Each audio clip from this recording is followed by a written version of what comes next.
The NHS is currently the world's 8th biggest employer and the UK's biggest employer.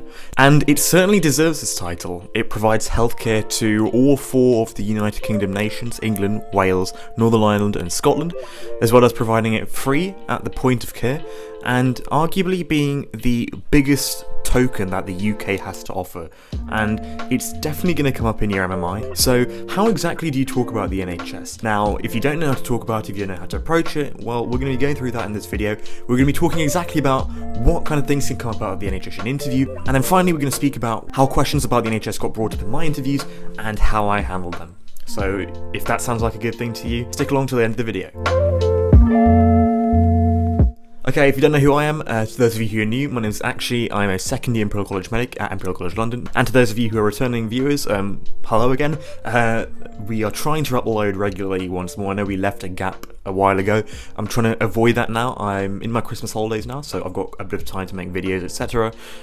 So I'm trying to make as much videos as I can now to try and get that out of the way so that when term time starts again, I don't leave you guys for another 3 months. In terms of exams for us, we have them in sort of the April, May time, so it is important during that time that I sort of focus on that. So I'm going to be trying to make videos now and keep those in the backlog for that period of time. We're going to be talking about the NHS today, the National Health Service. Hopefully those of you who are watching these videos will have heard this term before. If you're in year 11, I wouldn't worry too much, but it still might be good for you just to get some early knowledge about this. And to those of you who are doing your MMIs now, well, hopefully this is good timing. So let's start off with the biggest thing. What's the NHS? So let's start off with the history of the NHS. What is the NHS? Now, the National Health Service was founded in 1946 by a man called Bevan, who was a member of the UK Labour Party at the time, who were in power. So it's important to remember that the Labour Party, not the Tories, were in power when the NHS was founded. Now, the NHS was brought about by something called the National Health Service Act in 1946, so precisely a year after the Labour government took power. And the whole point of it was to solve a problem that had been going on in the UK for a long time, but primarily highlighted by the ending of World War II. Many men were coming back from service without jobs, but with severe injuries and needed healthcare immediately. Now, before the NHS was founded, this system didn't exist, and it was pretty similar to the United States, where you have to pay for your healthcare. So when you go to see a doctor, the cost of seeing that doctor usually was paid for by your employer, so whoever you worked with, and essentially all you had to pay for were the medicines, but the medicines, as you know, take a lot of money. If you can imagine being an asthmatic, an inhaler costs a lot of money, and having to pay for that regularly would be quite expensive. Obviously, the asthma registry currently prevents that from being a problem, but it never existed before. Now, for most people, this was fine, this system worked fine, but there were a group of people within the United Kingdom who actually had a real problem with this system: women and children. They tended to not work because women just tended not to work at the time, unfortunately, and children obviously can't work until you're 18. So they tended not to receive free healthcare, and for them this was a big problem. So the National Health Service was created to enable free healthcare access to every single person who's a citizen of the United Kingdom at that current time. Residents and special visitors of the United Kingdom can use the NHS, so if you are a visitor of the United Kingdom by visa, for example if you're coming here on holiday, you are entitled to some care of the NHS. Obviously not all care of the NHS is open to every single. However, if you are a citizen of the United Kingdom, the entirety of the NHS is pretty much free for you. There are 3 principles that found the NHS and 3 principles that you should definitely know about. The number 1 is that it's free at the point of care for every single person, and that is pretty important and essentially has stuck with us till today. The second one is that it's funded from general taxation mainly, as opposed to national insurance. Now, that one's a little bit blurred because we do actually fund the NHS with a little bit of national insurance, but it is mainly from our general taxation. So if you ask your parents, they'll probably tell you the NHS is funded by their tax, which is technically true. And the final one is that it's available to all, including those who are residents or temporary residents of the United Kingdom, for example those who've come here on work on abroad, or temporary visitors, so people who come here on holiday can access some of the NHS for free. So those are the 3 underlying principles that Bevan created in 1946. Now that's essentially all the history that you need to know, and pretty much the rest of it is going to be current topics. So there are a few current hot topics that you need to know about. Brexit, I would say, is pretty important. Pharmacological problems, so for example, recycling of old drugs and throwing away of new ones for no reason. Coronavirus, which is probably the biggest problem facing the NHS today. Robotics in surgery and robotics in medicine overall. AI is a massive part of the NHS, and with apps like Babylon growing, video, face calls, all of this stuff is slowly creeping into the NHS. So it is essential to know it, because if you get into medicine, it's going to be a massive part of your career at some point. And finally, an aging population. The UK is estimated to have a mean lifespan of around 78 years of age, which is significantly higher than a lot of other countries. And this aging population is bad news, but also good news, and you need to be able to talk about why both of those are true. So let's talk a little bit about what came up in my interview. Now, for me, in terms of MMIs, I went to MMI at Imperial College London, I went to MMI at King's College London, and St George's.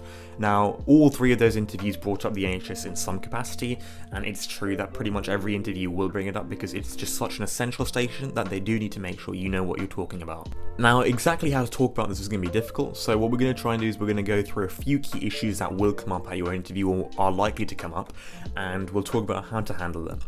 So number one, let's talk about something that's really important, is medicine shortage.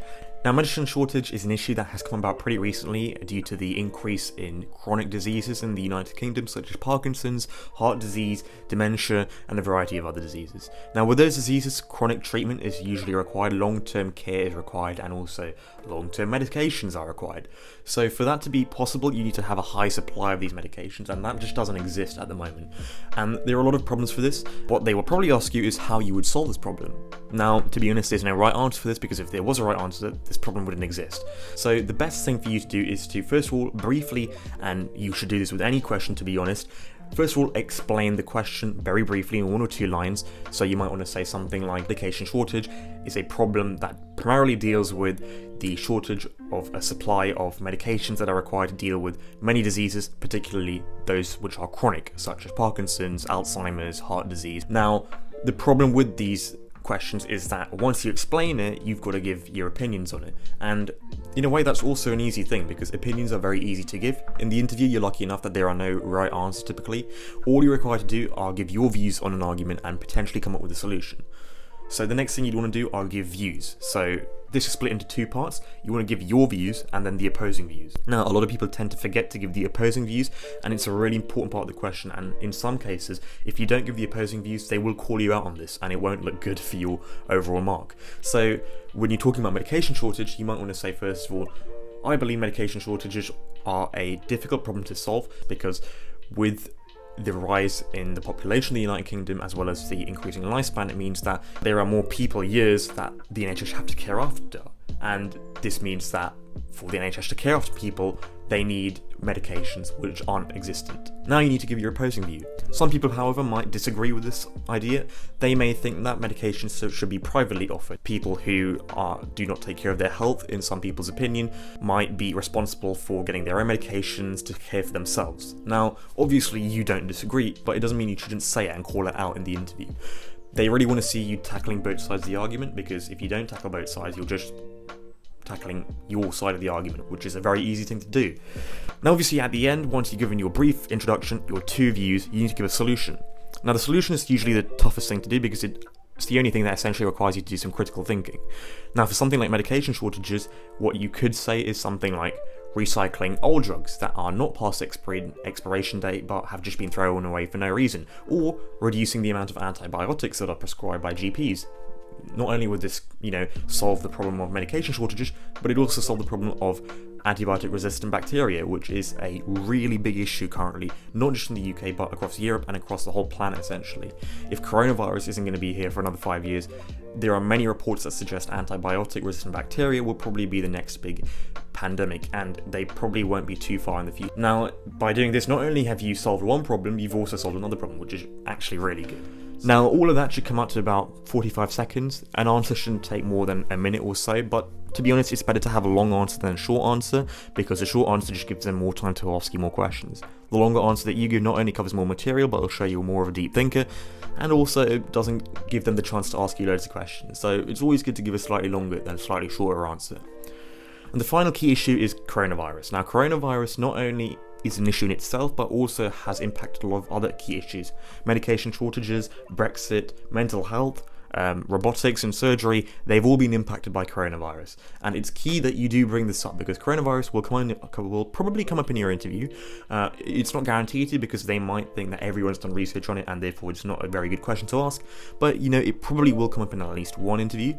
So you need to be aware not only that coronavirus is its own issue, but it also has effects on all these other historical issues the NHS has been suffering with for a very large period of time. You not only have to talk about coronavirus itself, but also drawing in mental health. Mention that mental health has been an issue for the NHS for a long period of time, not only in terms of the treatment, but we've only recently learned how to accurately diagnose it, dealing with stigma within the NHS, which is really important, especially institutional stigma as opposed to interpersonal and intrapersonal stigma. If you don't know what those three terms mean, go and look them up. They are very useful terms to know.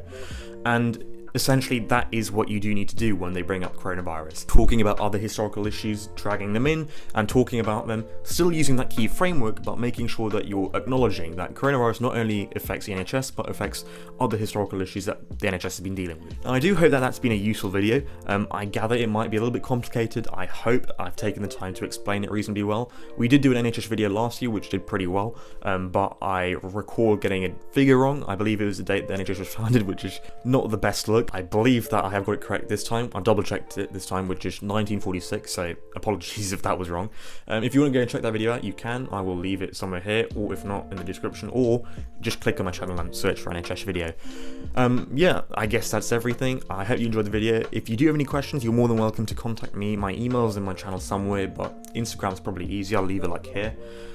Also, if you have any ideas for future videos, I'm aware there's a video request for reading a specific book or what I'd sign. I'm aware that there's a request for which book have you read recently or which scientific article you've read recently. I am getting on that. I will do that, which is a good request as well because I do need ideas. But if anyone else has got any ideas or any requests, please do let me know. I have a day in the life video also coming out soon, so I'm trying to work that at the moment as best I can. And yeah, I can't quite think of anything else at the moment to say. So thank you very much for listening. I hope you guys enjoyed it, and I'll catch you guys in the next video. So yeah.